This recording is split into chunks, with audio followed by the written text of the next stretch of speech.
What is going on, everybody? I am back with the Mariners post-game video for the seventh game of the season for the Mariners. A 4-3 loss to the Angels, so the Mariners are now 2-5 on the young season. Tough homestand to start the season, not what you want to see. A 2-5 homestand is never fun. Definitely some chances in this game. Mariners had a chance to win their first series of the year, could not do it. On the whole, losing a game started by Shohei Ohtani, or to a team that started Shohei Ohtani, is not that big of a deal. Like you're gonna lose games to really good pitchers. Really good pitchers are sometimes just gonna beat you. Felix Hernandez used to beat some really good teams, and I would have buddies that were Red Sox fans, and Felix would beat them. They'd be like, "How we lose to the Mariners?" I'm like, "Well, Felix is really good, and really good pitchers can beat anybody." So from that sense, this game doesn't bother me. But the Mariners had tons of chances in this game to get in it and win it and, score more runs and get out of innings. They had chances to get Ohtani out of this game earlier than they ended up doing. Credit to Ohtani for ended up going 6 innings. I actually threw 111 pitches, so he threw a lot of pitches in this one. I didn't think Ohtani was particularly sharp in the first the first 3 innings. He did not look great. Now, Ohtani's stuff is so good that he can be off and kind of like just grittiness you can get by on. His stuff is so good. He's so good that he can be off, and you're still not going to put up a ton of runs on him. But the Mariners did a good job early on. They battled the first 2 batters of the game. Julio and Ty France walked. Gino singled that scored Julio. Ty France was out at home after an error. And at the time, you kind of thought, what are you doing, Ty? Stay at third. But if you look, the next batter, Cal Raleigh struck out. Teoscar Hernandez struck out. There was a decent chance Ty was going to end up sitting on third base anyways. He thought he had a shot to score there. If you've got a chance against Ohtani to get a few runs, you try and go for it. You don't know how many hits you're going to string together. Sometimes you send the guy against a pitcher like that. Now, some people might go, hey, no, you can't waste an opportunity against Ohtani. You got to hold him. I kind of look at the opposite. Like, it was a 50-50 play. It was probably more 60-40 in favor of the Angels, but Ty gave it a shot. If he is a little faster, maybe he beats that out. But, that was that. And then they put base runners on. The Mariners walked 4 times against Ohtani. Colton Wong walked later. A.J. Pollock walked. He hit Teoscar Hernandez. I think he hit Ty France. So 6 batters reached without getting hits. And they still put up against Ohtani. They did get 3 hits. So they put 9 base runners on against him in 6 innings. Just weren't able to capitalize. And that's okay. Ohtani's really good. It's hard to get hits off him. There's a reason he's, an MVP candidate every year. I thought the Mariners had a chance in the 4th inning to actually knock him out of the game. Who hit above? Jared Kelenic led off with a single. And then J.P. Crawford had a 3-0 count on him. So you've got runner at first, nobody out. This is in the bottom of the 4th of a 2-1 game. J.P.'s up. Kelenic's at first. Julio's on deck, 3-0. Tiny throws a strike, and then 3-1. And J.P., I thought a borderline pitch, grounded into a double play. He hit it kind of hard, but it was right to the first baseman. Who was playing first for the Angels? That was it Drury over at first? No, it was Jake Lamb started at first base. So, and that started the double play, and then Julio struck out. And at the time, I think Ohtani was at like 80 pitches. So, I know 3-1 isn't a take-a-pitch count, but with Julio, Ty France, and Gino all due up next, I think I might tell JP to take. I honestly do. I think I may look at him there and be like, dude, just take it and see. Maybe he misses on one. I get it, 3-1, you're trying to get a pitch to drive, but it was a good pitch. It was one of those fastballs. Ohtani painted a few of them. Inside corner fastball. It was probably a borderline strike pitch, but man, I really wish JP just would have spit on it. Maybe you get the call there. And then you're first and second, nobody out. You've got Julio coming up, and you're probably getting Ohtani out of there after 4 innings. But he was able to kind of regroup and then got through the 5th and the 6th and ended up going still fairly deep into the game. The Mariners got a couple runs off the Angels' bullpen, but it wasn't enough. On the pitching side of things, Chris Flexen threw the ball fine. 5 innings, 2 earned runs. 2 walks, 4 Ks. He was really good. I thought he did just what the doctor ordered. The bullpen was a little shaky. Matt Brash walked Trout and Ohtani, but wiggled off the hook. Diego Castillo's off to a rough start this year. He came in and pitched the 7th. Now, Gio Urshela hit a double down the line against him that truthfully was a decent pitch on the inside corner. Urshela just turned on it. I don't know how he kept it fair. I'm not going to get on Castillo for that. But he had he had runner at third with 2 outs. He actually got a real nice strikeout on, I think, Ohapi. I said Ohoop in my preview. I thought that's how it's pronounced. I guess it's Ohapi, so I apologize for mispronouncing that name. But he struck out Ohapi and then walked Taylor Ward. And Taylor Ward is a good hitter. But with Mike Trout up next, you got to find a way to get Taylor Ward out. So Castillo comes out, Munoz comes in. Now, in the Mariners' defense, Mike Trout hit a ball that went about 27 feet and with an exit velo of like 50. It was just a hopper to short. It was right in between. JP couldn't get to it in time. Infield hit, scores a run. Then Ohtani hits one that, again, just inside the bag. If Gino hadn't been shifted over, probably would have been a routine play. So Trout and Ohtani, they don't get enough hits on exit velos that are like 180. They've got to get a couple infield hits against the Mariners too. And that made it 4-1. And at that point, and we'll go on, the Mariners did make it a game, but that was a kind of the deciding factor there. If the Mariners are able to get out of the inning, I think they actually win that game. If they hold the Angels to 2 runs there, sorry. So yeah, that's unfortunate there. So, was Castillo a little unlucky? Yes. But also, he can't walk Taylor Ward there. So he's been off to a bit of a shaky start so far this year for Diego Castillo. Munoz, like I said, he did end up striking out. I think he struck out Hunter Renfroe, or did he strike out?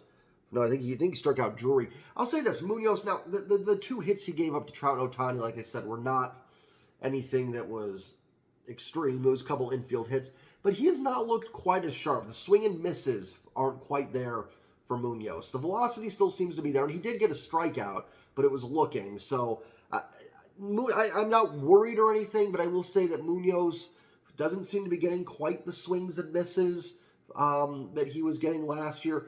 He's pitched, 3 innings this year, so you should never, ever judge any player based on 3 innings. I mean, I've talked about it's why relief pitching is sort of a high-maintenance, position, because you're judged based on small sample sizes. But, yeah, I will say Munoz, not concerned, but it does look like some of the swing and miss isn't quite there. He could end up being fine. So, I mean, he's fine right now, but just something that I noticed. And then Penn Murphy and Trevor Gott did a real nice job. Gott's been a nice find. Struck out Mike Trout. He looks like he's taking that Eric Swanson role just fine, for the Mariners this year. The Mariners did get a rally going in the 7th. They scored 2 runs. Sam Haggerty, an infield hit. And then Ty France doubled him home. And then Eugenio Suarez with an RBI single. Gino's been off to a nice start, so hitting .357. But he gets caught in a rundown trying to get to second on the throw home to get Ty France. And that's 2 base runners today. Ty in the 1st and Gino in the 7th, thrown out on the bases. I'm not super mad about either one of them. I get Gino trying to get to second. I get Ty France trying to score against Ohtani. But, 2 instances where, Mariners could have kept a guy on base and Gino would have been at first with Cal Raleigh coming up. You never know. So definitely, disappointing there. Listen, no matter if you think it's a good call or a bad call, you never want to make outs on the base paths. It can let pitchers off the hook easier. And unfortunately, the Mariners were able to do that. They didn't get anything else going against Hurgit or Quijada, who finished it off. Thought Chris Flexen threw the ball really well for 5 innings, taking Robbie Ray's spot. Listen, it's about the results more than the process. Chris Flexen doesn't have to be Robbie Ray, but if he can get the results Robbie Ray would get, then we're fine. And that's 1 start in the books for Chris Flexen that I don't think Robbie Ray would have done any better. Now, he might have had more strikeouts or something, but, Flexen went 5 innings, gave up 2 runs. That's totally fine. He gave him a chance to win this ball game today. And I'll say this, if Flexen keeps pitching well and Marco struggles, when hopefully Robbie gets back, there could be some debate who stays in the rotation and who doesn't. But I thought Flexen was fine. The bullpen got BABIP'd a little bit, batting average on balls in play. In the seventh inning there it happens. And the Mariners put runners on. They did. They just couldn't bring it home. And the story of the season so far just hasn't really gelled yet. It feels like the team is sort of, they kind of did this last year where it didn't feel like they were terrible. It was just they couldn't quite put it together. And then they obviously did win the 14-game winning streak. That helped carry them to the playoffs. And hopefully they won't need a 14-game winning streak this season. But yeah, so far just not quite there. Like missing that one hit, missing that one pitch. You could probably go back and change one thing today, and they would have gotten the W. On the season now, that I believe that puts the Mariners 0-2 in one-run games. That's something they've been really strong at. And listen, with one-run games, now, obviously teams with better bullpens, are probably going to win more of those, but it's not always about the bullpens in one-run games. Mariners have a good bullpen, and they're 0-2 in them. There can be luck involved in one-run games, and it's been talked about, on places like Fangraphs and other sites forever that a sustained success in one-run games is not something that is usually that kind of regresses a little bit. Now, good teams will win more one-run games than they'll lose because they're good teams. So I expect the Mariners will, win a lot of one-run games as well. But they are 0-2 to start the year, in that. So they've, and listen, it may not sound like a lot, 0-2, but let's say, Ty France scores on that first inning play or something, and they do pull this one out 5-4. And then the game on Sunday against Cleveland, let's say, they don't give up that run in the 7th or 8th or whatever they did, and they win that. Team's 4-3, and we're pretty happy with the start. So it absolutely has made a big difference. So they've had a couple, the 2 coin flip games they have played, they've been unable to pull them out so far. And you got to win some of the coin flips. You at least got to go 50-50 in them.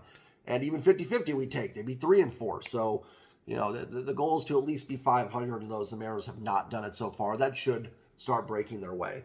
Losing to Shohei Ohtani is not bad. But it's why I talked about my preview that obviously they won yesterday. That's great.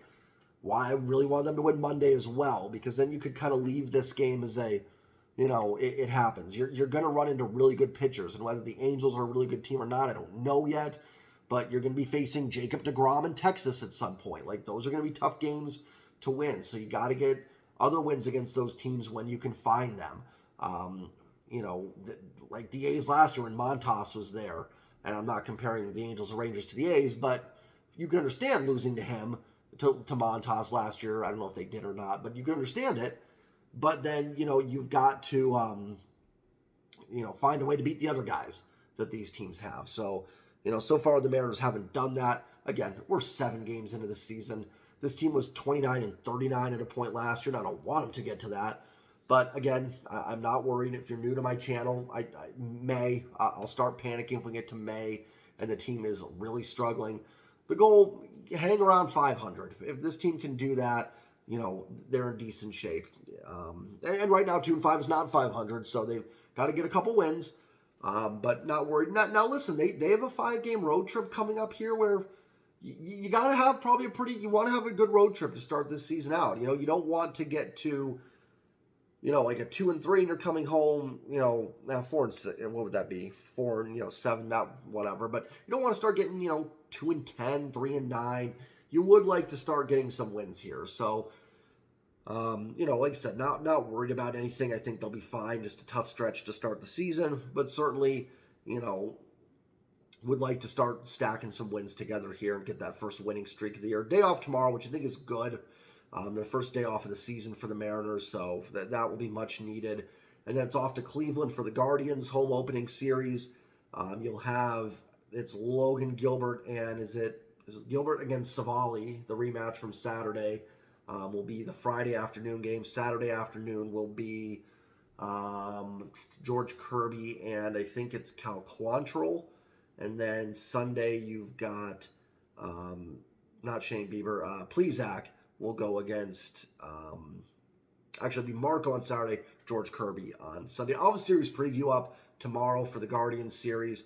Hopefully the Mariners can start getting some W's. Disappointing start to lose 2 series at home always stinks. You'd like to, it would have been nice to get a series win today. And 3-4 feels a lot better than 2-5. Not going to panic about losing to Shohei Ohtani. He certainly wasn't at his best today, but I thought the Mariners did a pretty good job against him, honestly. It's tough to knock him out of a game. They did about as good as you can do without actually doing that against him. I thought Chris Flexen was fine, like I said, as well. So yeah, we'll get back to it. And then if you guys are new to the channel, hit the subscribe button. Series previews, post games, shorts, all sorts of stuff on the channel. So thank you all for watching, and I will see you guys tomorrow. Go M's. Peace.